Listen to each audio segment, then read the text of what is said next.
Hello Virgo, Sun, Moon Rising, and Venus Signs. Kamusta kayo? Sana po'y nasa mabuti kayong kalagayan.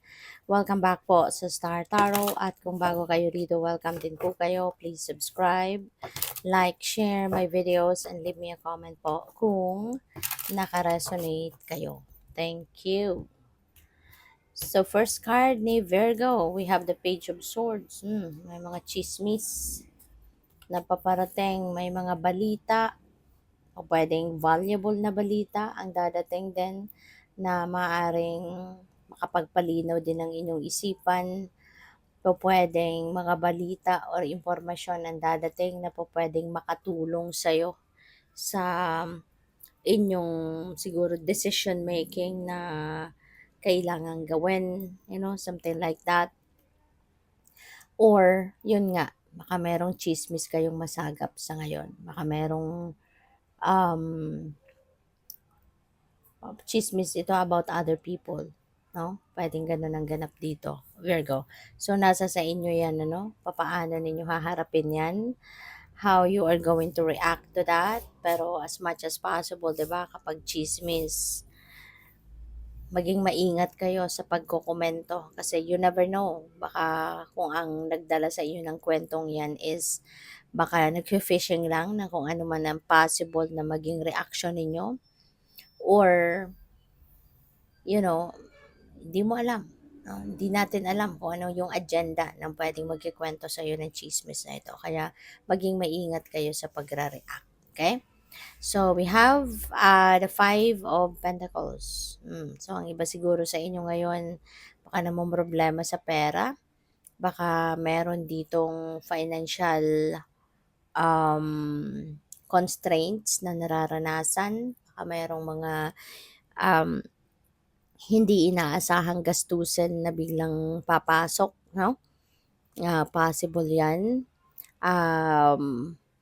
Isa pa, pupuwedeng pupuwedeng sa relationship ito. This could also resonate with relationships. Kung wala man naman kayong problema sa pera, baka sa relationship, baka nakakaramdam kayo rito na parang yung person ninyo siguro, parang alam mo yun, walang pakialam sa'yo, or baka hindi na nagkakaroon ng time sa'yo, or baka hindi na kayo nagkakaroon ng quality time together. Baka may mga ganong sitwasyon ang iba sa inyo. But of course, this is not going to resonate with everyone, okay? Always remember na yung mga readings natin sa channel na ito, they are all reading for the collective. Kaya merong mga mensaheng magre-resonate or sasakto sa inyong sitwasyon, merong hindi. Okay? So, yun. Kaya kung ano man yung hindi nagre-resonate sa inyo, wag ninyong kunin kasi ibig sabihin hindi yan para sa'yo. Kunin mo lang kung ano yung sumasakto sa inyong sitwasyon. Or let's say, buong reading hindi talaga nag-resonate sa inyo. As in totally zero, hindi kayo nakaresonate, then watch your rising sign, yung reading ng rising sign ninyo, ng Venus sign ninyo, or ng moon sign ninyo.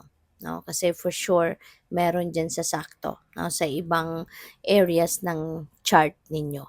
Okay? So, yun. Maaaring relationship or pera ang problema dito ng iba sa inyo.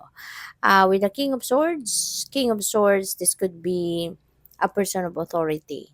O pwedeng professional ito, o pwedeng nasa mataas na posisyon siya sa kanyang trabaho. Maaaring this is a person, no, sitting on a seat of power na pwedeng you're going to be dealing with this person. Baka kukonsultahin ninyo ang taong ito, no, regarding something. Maaaring kung may problema kayo sa pera, baka yung taong ito could be a banker, 'di ba?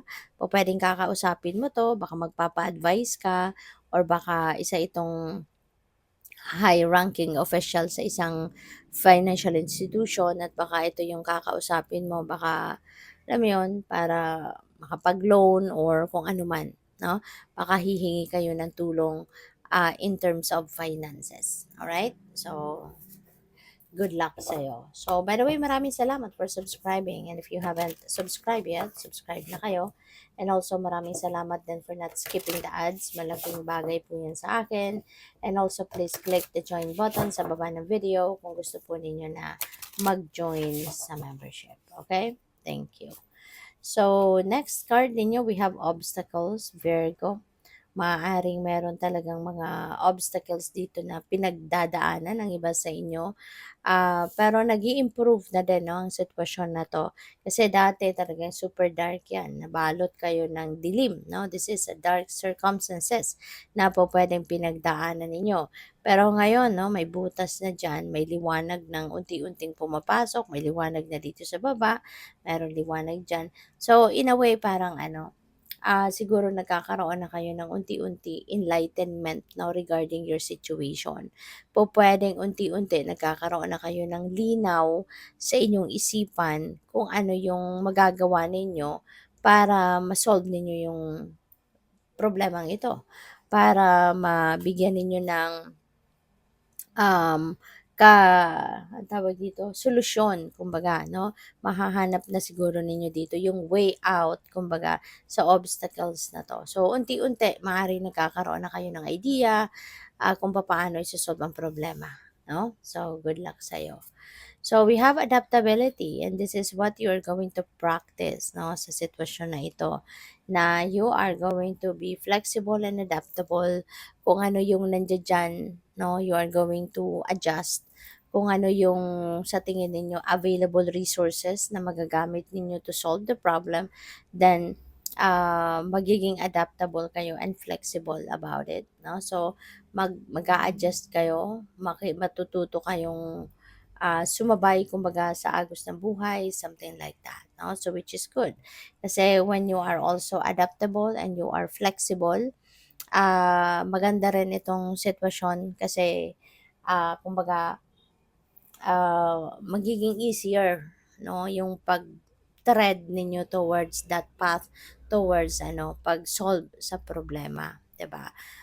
So what else? We have gestation period. So ang iba sa inyo dito baka buntis. Alright? Baka ang iba buntis, baka ang iba sa inyo, maybe you are cultivating a plan or plan of a project, pwedeng gano'n. Baka meron kayong iniisip. Kunyari, meron kayong pinaplanong ipu-put up na business, 'di ba? So, siguro ngayon nandito kayo sa gestation period na wherein you are still gathering facts, you're still gathering information, na makakatulong sa pagbuo ng planong ito 'no, para sa iyong negosyo, yung gano'n ba? Kaya, maaaring nandodo'n kayo sa pagdidiskarte, yung gano'n ba? You know? Kaya good luck sa'yo, okay? Thank you for watching. Love and light. Namaste.